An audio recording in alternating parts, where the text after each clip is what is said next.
I was talking about releasing your mental blocks. And I said mental blocks are really just beliefs, and they're things that you've made into a reality. And the reality is the way you look at the world, whether those things are true or not. So let me give you an example. Let me actually get into a story as an example to show you what I mean by this, okay? So if you guys don't know this, I've always had a very rough relationship with my mom, okay? My mom was a single parent. I am an only child on my mom's side of things, and I was raised, by her and my grandparents. And I've always had a very rough relationship with my mom. So over the years, my mom suffers from a lot of things. She has mental health issues. She was, a victim of all types of things when she was a child, which led her to alcoholism, things like that. So because of that, I grew up in a very unstable household, right? But to her defense, she did the absolute best she can in some areas. But in other areas, I basically as a child was extremely messed up. Just being honest, right? Anyway, the reason I'm telling you this is I had a conversation with her not so long ago where she felt that I wasn't giving her enough attention, or I wasn't being there for her enough as a daughter, right? So in some of her illness, she said to me, well, what if I die tomorrow? That'll be your fault. And I know she has the health going on. I know sometimes it's not always, 100% there.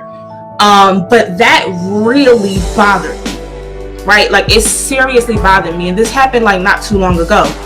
But the reason I'm telling you that is because I didn't realize how much I internalized that until I waited about 2 or 3 weeks afterward. And it started to create this mental block in my mind that, wow, maybe I'm not producing enough in my life, or maybe I'm not producing enough as a mother, or maybe I'm not being the leader I really need to be in the Confidence Catchers community and in my online business, right? So it made me start to question myself because she said that to me, and I started internalizing that guilt, even though it wasn't even my place to do that, because what she said was very offsetting. If anything did happen to her, that wouldn't be my fault, right? Like, you can't blame, just who says that, right? But I internalized it. So once I sat back, what happened was I thought about it, and I had a couple nights, honestly, guys, where I cried about it, and it hurt me a lot. And I ended up going to therapy. I guess, what was that, last week? I ended up going to therapy last week, and I really sat down, and my therapist asked me, she said, how are you doing? And I said, I have been paralyzed with anxiety since the end of January, because, and then I went into the situation. I told her exactly what I just told you, and I'm being transparent here because I want you guys to know, I go through these things too. So anyway, I started talking to her about it, and I told her what my mom said, and she said, okay, wow, what if you took a step back for a second and just recognized your value and what you do and what you bring to the table, and just look at it from the standpoint of how good of a daughter you have been, and look at it from the standpoint that she's going through her own healing process. So anything that would happen to her and her health has nothing to do with you. Step back and just look at the separation.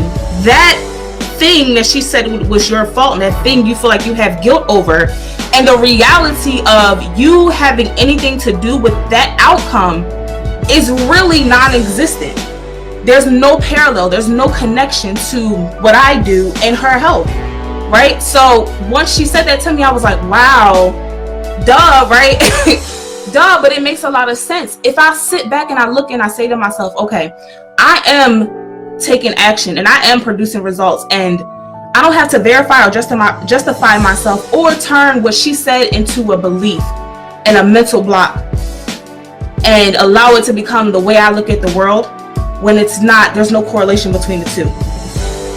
So I released myself from that once she said that, and I kind of went back into working on myself and looking at the value that I bring and recognizing my worth. So I'm telling you that story because that's an example of how you may be connecting your value and your worth with circumstances, experiences, past things in your life, things that somebody may have done to you, something an ex-boyfriend said to you, an ex-husband said to you, a boss said to you, right? Something that happened in the past, some circumstance that has absolutely nothing to do with who you are now. There's no connection, there's no relationship, there's no correlation, but you're internalizing it and you're allowing it to lower and lower and lower your self-esteem. Put a 1 in the comments if that's making sense for y'all. Put a 1 in the comments if that's making sense to you, or you've done that before, right? So that may be a way that you're allowing your self-esteem to go down. So I wanted to use that example for you to show you how you may be doing that as well. And that is the reason why you need to grow your self-esteem. You need to grow your self-esteem so you can release those mental blocks, so you can recognize your worth, so you can produce richer results in your life right now. And just because you don't have the self-esteem at all that you need, or you have very little. Because those 4 components, having those 4 components is what's going to allow you to have the year, the breakout year, the most profitable year, the abundant year, right? It's going to allow you to design your dream. It's going to allow you to do the things that you want to do now. But you need these things first. So